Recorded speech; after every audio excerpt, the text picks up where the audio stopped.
আসসালামু আলাইকুম এভরিওয়ান, সবাই কেমন আছেন? আশা করি আল্লাহর অশেষ রহমতে সবাই ভালো আছেন। আজকে কিন্তু সকাল সকাল বাসা থেকে বের হয়ে গিয়েছি। আমরা সবাই মিলে একটা জায়গায় যাচ্ছি, সেটা হচ্ছে ফাতিয়া মনিদের নানু বাড়িতে।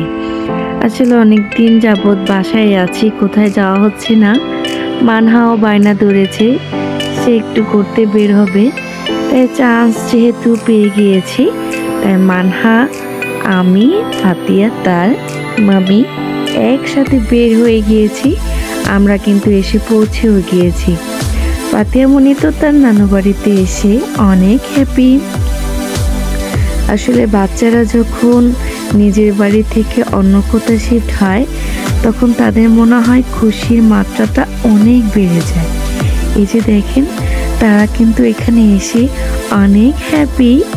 ছোটগুলা যা মানে বড়গুলা যা করছে, ছোটটা তাই করতেছে।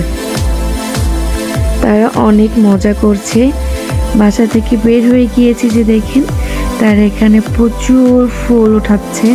আর আমার মেয়ে তো অনেক ফুল লাভার, সে আসলে গাছ ফুলও যদি দেখে রাস্তা থেকে এনে ব্যাগের মধ্যে রাখবে। আসলে তার ফুলটা খুবই পছন্দ। দোয়া রাখবেন যাতে তার মন সবসময় ফুলের মতো থাকে। এই যে দেখেন, তারা কিন্তু একদম বাগানের ভিতরে ঢুকে গিয়েছে।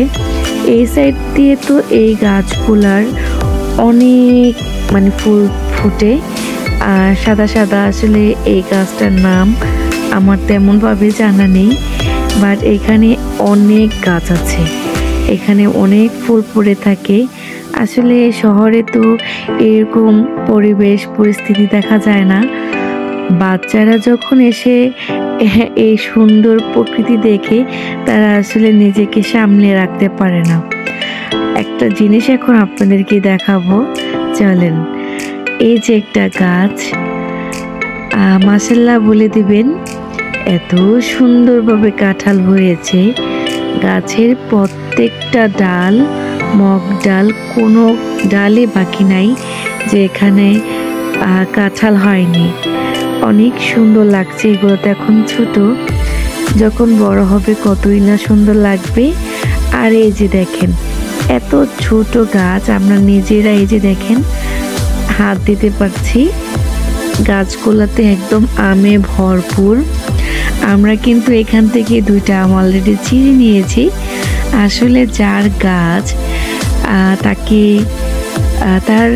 সে এখানে ছিল না, তারপর কেন জানি ইচ্ছে করছিল দুইটা আম নেওয়ার জন্য।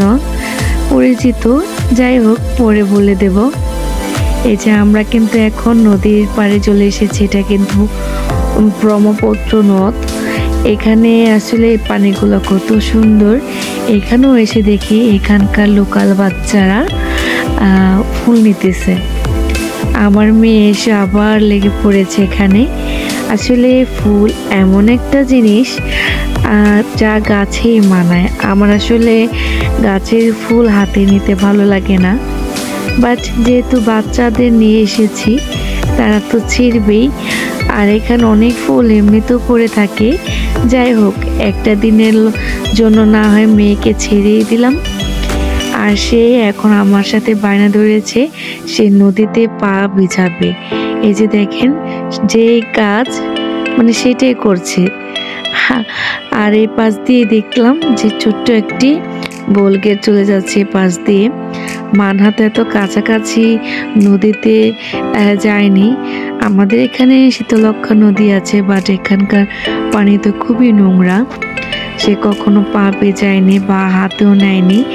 এখানে পানি দেখে সে অনেক আনন্দ পেয়েছে। যে দেখেন, আর এই যে দেখেন, এখানে কিন্তু ছোট ছোট পদ্মর মতো ফুলগুলো খুবই সুন্দর লাগছিল। আমরা এখন উপরে চলে যাচ্ছি।